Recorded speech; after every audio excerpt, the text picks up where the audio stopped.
insurance agents. Many of you have been calling or texting, emailing about the second report and order from the Federal Communications Commission regarding lead generation and how that may impact your business. And it's an important question. I think it's important for us to stop, take a minute, step back, be rational, be calm. Some of us, or some of, well, not some of us, but some people like to run around like Chicken Little and the sky is falling, the sky is falling, the sky is falling. I'm not like that. As many of you know, I'm rational, I'm data focused, and results oriented. And I think that's the most important thing to remember. But also, this isn't anything new. There was a notice of proposed rulemaking that was came out many, many months ago. And many good people in the lead gen industry have come together to figure out solutions. And that's the most important thing, finding solutions. Now, some people may say, oh, my product is the only solution out there. That's crazy.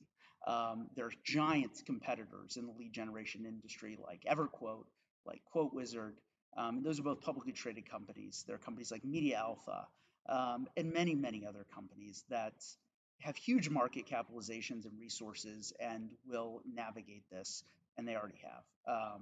So don't buy too much into the hype that others are selling, and always be skeptical when someone's selling fear. At least I am. But what does this really mean for the lead generation ecosystem? The most important part in my mind that came out of this report is the one-to-one consent. And what does that mean? Let's fill out a lead gen form today. At the bottom, there will be a link with marketing partners. There are sometimes hundreds, sometimes thousands of marketing partners that appear on that page. Your business name could be one of them. And that is to comply with the Telephone Consumer Protection Act, or the TCPA. And what the Federal Communications Commission in this proposed notice of proposed rulemaking is saying is we can't list hundreds or thousands of people or even two people. We need to have one-to-one direct consent. And how does that really affect the lead generation ecosystem today? Well, I don't think it affects it in a very meaningful or robust way. My position on this is that this will not solve the unwanted phone call crisis that's going on in this country, but one-to-one consent, what does that mean? That simply means that technology vendors and providers and publishers and aggregators and insurance agents have been partnering together to figure out a solution to this. And as I said, it already exists. Instead of listing those marketing partners in that disclosure, what will simply happen is one person's name will appear there. If a lead meets your filter sets, right, this is 2023, guys. In real-time technology, we'll be able to display the marketing partner who wants to buy that lead. Now, is it perfect? No. I mean, there's some duplicate issues. There are some, data quality and validation issues that still have to be worked through. But at the end of the day, this is not a crisis, ladies and gentlemen. This is not a crisis at all. Always be skeptical of those selling fear. It seems that politicians tend to do this. I don't do it. I want to behave logically and rationally. And the lead generation industry, in my opinion, the good actors in the lead generation industry are not in crisis mode. We're calm. We figured it out already, and nothing will change. It will be business as usual. Now, I guess I shouldn't say nothing will change. Things will be a little different, but I think they're all for the better, right?